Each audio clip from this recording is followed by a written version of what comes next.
Hello everybody, my name is Tengku Ibrahim Izham and I'm from Primary 6. Today I would like to show you about the plant I made. So if you're wondering what is this is basically a global perspective project I'm supposed to do, which we are supposed to use recyclable materials as a pot. So what I did is I take this bike, behind a bike part, take this pot, attach this and then add the soil and the plant.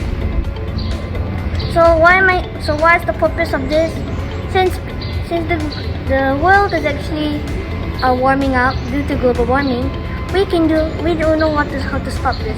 But we kids is the tomorrow future. So if we stay together, work together and plant more trees, it's never too late. It's never too late to make the world green again. Thank you.